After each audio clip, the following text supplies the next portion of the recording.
Hi, my name is Andrea Paratto, and I am a certified dementia practitioner, and I'm here with Natalie Hanson. She is also a certified dementia practitioner. Hello. And we are going to talk about guilt. Guilt. It is a caregiver burden. It is something we all experience. Sometimes we don't always know it is what we are experiencing. There is a little saying that I found on the internet, and I am not sure who wrote it, but it is very poignant, and I think it's important. The beauty of life is, while we cannot undo what is done, we can see it, understand it, learn from it, and change so that every new moment is spent not in regret, guilt, fear, or anger, but in wisdom, understanding, and love. And I think that is a little bit of what we're going to talk about today. If we have the understanding and we know what we're experiencing, I think that it will make it easier for us to deal with it. And I don't think that people who are living and caring for people living with Alzheimer's disease even know that what they're experiencing is guilt. So how do I know? How do I know that I am feeling guilty? Well, you can never be happy. Everything upsets you. Nothing is fulfilling for you. Nothing goes right. You're never content. You expect everything to be perfect. You expect that perfection when it comes to care and your loved one. Right, and expecting it of yourself. Expecting it of yourself too. You project your character and virtue onto others. Yes, I can see that. And then I expect you to I expect my character and my virtue from you. Right. So I'm going to project what I feel, how you should act, and hope that you act that way. And you also have no trust. I'm the only one that can do the proper care. I'm the only one that can do this. I know them better than you do. I've lived with them my whole life. So it's hard for you to trust someone to help with that care of your loved one. Yes, and if I had somebody else caring for my loved one, I also, one of those feelings of guilt may manifest of me having to constantly oversee everything that person is doing to care for my loved one. So it's really hard for me to take that step back and allow myself to rest a little bit, and allow somebody else to care for my loved one, because I feel so guilty that somebody else is doing it that I have to oversee everything that they do. Right. And I expect that perfection, and I expect them to do it exactly how I do it, because that's how I've always done it. And that's what my loved one knows and responds to. But there's a lot that guilt will do to a person. A lot. It makes me or you or anyone feel bad about a situation that I can't help with, that maybe my parent has to move to a rehab because I can't care for them anymore by myself, and I don't have anybody to help me. So I feel guilty because I had to put my loved one in a facility. You couldn't keep them at home and care for them yourself. Right, which is, they cared for you your whole life, and you feel that need to care for them. Yeah, I mean, they took care of you your whole life. They raised you and stuff. I may beat myself up for reasons that are very unrealistic, and could be very counterproductive. Not to mention the stewing that I may do that wastes a lot of mental energy. I'm just going to overthink, and I'm going to stew about it, and I'm going to wonder about it, and I'm going to constantly second guess myself. And all of that is very mentally draining. Unfortunately, it can be very mentally draining. And then that makes things difficult as well. So what does guilt do on top of that? Like, there's got to be more than just those couple of things about guilt. You Guilt, you can feel guilt for not spending enough time with your loved one. True. Whether it was before the diagnosis or even after the diagnosis. Oh, so I actually may feel guilty about things that happened in the past before dementia even became a problem. I should have spent more time with them before they developed the disease. I should have done this. I should have done that. And you can that get regret, that guilt, yes. regret, that guilt of coming into, and then after the diagnosis, I'm not spending enough time with them. I should, you feel guilty for not giving them that what you feel is the right amount of time for them. Yeah. You can feel guilty when you lose your patients. It's not easy taking care of somebody with dementia. It's not. There's a lot of components involved with dementia. And there can be some things that you don't understand that they're going through that you can lose your patience with. Repetitive verbalizations is a big one, where you're trying to concentrate and your loved one's at home constantly repeating the same thing over and over, or asking you the same question over and over. And it can be very mentally draining again, and that can be frustrating. So then, I guess I would kind of maybe lose my patience. And it's your spouse, so you've had probably little tiffs and arguments in the past, so sometimes it feels like it's no big deal and it's a normal, but it's not, because with dementia it's just such a bigger picture when it comes to losing your patients, right? And not understanding. And I think that that's a big part of losing your patients, is if you don't understand the disease, if you don't understand the progress of the disease, then you're going to have less patience. And I firmly believe that impatient caregiving comes from lack of knowledge. I don't think that people are impatient when caring for people with dementia just simply because they don't have the time to do it. We would not choose this path of healthcare if we didn't have the patience to take care of people living with dementia. Loved ones at home wouldn't choose to keep their loved ones at home, if, for that same reason. And they certainly wouldn't be impatient with their loved ones if they had the knowledge and the understanding of the disease. Of what they're going through. And how the disease manifests all these different, behaviors and just behaviors and expressions that they may not be expecting. And so, but if we expect it and we know it's going to happen and we have the knowledge base behind that, and we understand the dementia better, I feel like maybe our patience would be a lot more.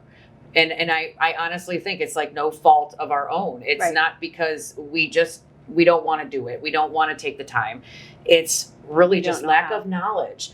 When I used to care for people myself, before I knew all of this dementia stuff, and maybe I was that impatient caregiver a little bit because I didn't understand. And I would ask a client a question and they wouldn't respond right away. So I would go and start collecting clothes or doing, whatever I was doing at the time, and walk away from that person. When I come back, they're in the middle of talking to me. And and maybe they had something important to say. And if I had not been impatient, because I understood that it may take them a little bit longer to get their answer out because it has to process, then I would have stuck around longer to listen to that answer. And then maybe I would have actually got some good information regarding that person I was caring for. And it would have made the whole thing easier. So yes, knowledge is really powerful when it comes to caring for people who have dementia. And I think another thing that caregivers feel guilty about is taking time for themselves.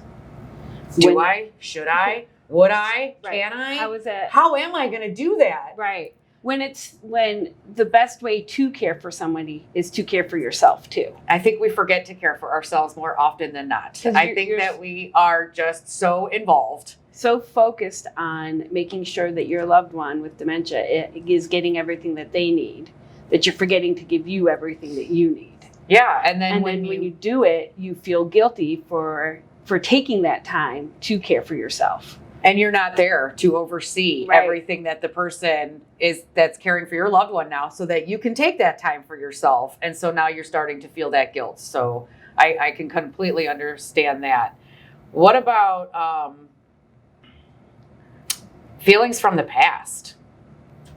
There are some relationships that, and not even with spouses, but parents and children. There's a lot of dynamics that go into that. Yeah. You know, I might feel guilty like from the way I treated you in the past, or the way I responded to the way that you treated me in the past. And so I'm still thinking about that, and I'm overthinking that. And then there comes that mental draining again. Yeah. Maybe I feel that, this is my loved one, and my dad raised me my whole life, and it's my turn to take care of him, right? And everybody my friends, hey, if you ever need some time off, I'll come over and sit with your dad for a while. But I struggle because I feel guilty if you accept help. If I accept help. Because you should be the one taking care of them. I've been doing it. You've been doing it, and yeah, I feel guilty if I accept help. But the thing to realize, though, is when your parents are raising you, they had that help. They had that babysitter that came over to give them that day off. That's true. It does take a village to raise a child, they say. And so you did. You had teachers. You had the after school programs, the coaches of their sports teams. Everybody was a parent to your kid back then. So I guess there was quite a few people stepping in and helping when it came to raising said children. That's important to remember, though. Yes, you want the best person possible taking care of your parent, because they made sure they got the best person possible taking care of you when they couldn't. But it's important to remember that it's okay to accept that help. Yeah. And be a little forgiving of the help if it's not exactly the way that you pictured that care to be too. It's okay, but and it's what's hard is a lot of all of the things that we're talking about actually intertwine together. Asking for help and feeling guilty about asking for help so that you can have time to yourself, and then feeling guilty for having the time having time for yourself, and then you're not overseeing and you're not spending enough time with your loved ones, and all of these things just keep circling back around over and over and over again. So how do you get out of that circle of guilt? And that's, I think we should talk a little bit about, it does make us feel ambivalent. It does give us anxiety. We do get frustrated. We do get angry. We do get cranky. Sometimes we are fearful. Sometimes we feel disgust, and not in so much in really bad terms, but how many of us want to do personal care on our dad, right? How many of us want to, it's different with a spouse because you have that intimate relationship with that person. So I think it's a little bit different. But coming from an experienced caregiver who took care of her grandfather, it is very awkward. It's not a comfortable feeling when you have to do personal care on somebody who, you spent your life growing up watching, and they're already right, and they're that they're kind of modest. That generation is a little bit more modest, and so it can be very awkward and it can be very uncomfortable. That resonates with that embarrassment, and then I kind of feel embarrassed, and maybe I don't want to tell people of the things that I have to actually do to care for my father. So when they offer help, I don't want them to come help, because I don't want them to know that this is the stuff that I've been having to do with my dad. Even though it's normal, even though it's love, right. It's all about caring for that individual to the best of our ability. But there's always that embarrassment factor. There's that frustration factor, that grief for the person that was there before, that is, kind of changing now as the dementia is progressing. Again, we talked about the impatience. I feel impatient sometimes, and then I feel guilty for my impatience. Jealousy. Yeah. Jealousy is a big one. Jealousy of my friends who are out having a grand old time while I'm sitting at home caring for my loved one, because I cannot leave them for any amount of time. I might actually feel a little jealous of my siblings The ones who aren't there taking care of them. because they live in another 24/7. state. And so they can't be there. They have a life, they have a family, they have a career. They can't just uproot themselves so easily. And so you're kind of that one that took on that responsibility. And now you're jealous of those. Which I think also leads to resentment. Much resentment. Yeah. Much resentment. I would resent my siblings, I think, a little bit if they weren't there to help me at all. Even though I refuse to ask for help because asking for help makes me feel guilty. And it's not there. It's And it's so not cyclical. It doesn't stop. It's not their fault that they can't be there, No, but you still feel that resent. You can still feel the resentment. Yeah. Yeah. And I think that also kind of leads to some loneliness too. Right, because I can't hang out with my friends. I certainly don't want to invite them over because what if dad has behaviors? Right. What if something happens and he doesn't know these people? And, there's how many times have you walked into one of your clients that you're caring for suite and you walk out and you'll be back in 5 minutes and they don't even remember who you are Right. or that you were even there. And so now my friends come in. My dad or mom doesn't remember who they are. And they literally attack them for being in their house, the stranger in my home, and it agitates them and it gets them frustrated. And if you don't know anybody going through the dementia process with their loved one, then you can feel the loneliness of nobody knows what I'm going through. Oh, that is a big one. That is a big one. Nobody understands what I'm going through. Nobody knows what I'm going through. And so you're just lost. lost. You're just kind of inward by yourself and lost. Because who can I speak to about this that's going to fully understand? And I don't want to have to burden people. Yeah, right. I with don't want to that. burden people with what I'm going through. Right. Because everybody's going through stuff in life. So why would I burden them with what I'm dealing with? Unfortunately, I think that sometimes we often forget, but that's what friends are for. That's what family's for. We have to get past that guilt. We have to reach out for help. We have to reach out for the knowledge that we need to actually care for our loved one appropriately who is living with Alzheimer's and dementia so that they can have a really good, fulfilling life. So sometimes, the hardest one, I think, well, maybe not the hardest, but one of the hardest ones is tiredness. I'm exhausted. I am so tired and I'm so exhausted and I am trying every day to get through every day and make every day the best day. But not every day is the best day, and it's tiring and it's exhausted mentally and physically. Yeah. You have your wanderers that you have to constantly take out for walks, or the moment you turn your back, they're out the door and you're chasing after them.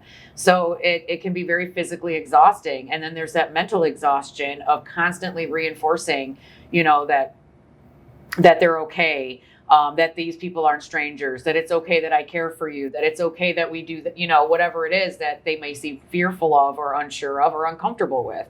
So exhaustion, because when we're tired, we don't work at our best. No, we don't function at 100%. We don't function at 50%. we are low functioning, and our emotional tank is probably empty, probably pretty darn empty at that point. So there's a lot that goes into guilt. There are a few tips that we can help with dealing with guilt, like tackling your guilt. I know it's easy for us to say. It's so easy for us to say. But when I say tackle your guilt, I don't mean just throw it out the window after you wrangle it all up and it's just going to disappear. What I mean by tackle your guilt is understand it. Know what it is that you're feeling. And I think that so often you feel guilty for feeling guilty. And I think you need to realize that it's okay to feel guilt. Like it's one of the emotions that's been given to you. It is. And it's okay to feel guilt, but it's kind of like what you do with it. Like you said, you tackle your guilt, you talk it through, you recognize that you're feeling guilty for this, and now what am I going to do about it? Well, you hit my next point, which is talk it through. There we go. Talk it through. It's very important. Talk to someone. I know it's hard to put that burden on other people. I know it's hard to, again, reach out for help. But sometimes that help doesn't have to be that physical help of somebody coming in and giving you that break and taking care of your loved one. Sometimes that help can be mental help. Seeing somebody, talking to somebody, whether it be a professional or just your best friend or your spouse or somebody so that you can actually talk through that guilt, because we all go through guilt. And how do we overcome it? We talk about it. We recognize it. We understand it. And sometimes we just need a break. Sometimes we just need a break. And it's not always easy to take that break because, again, that guilt is there. But if you don't take a break, you are going to eventually wear yourself down. And that's what we call caregiver burnout.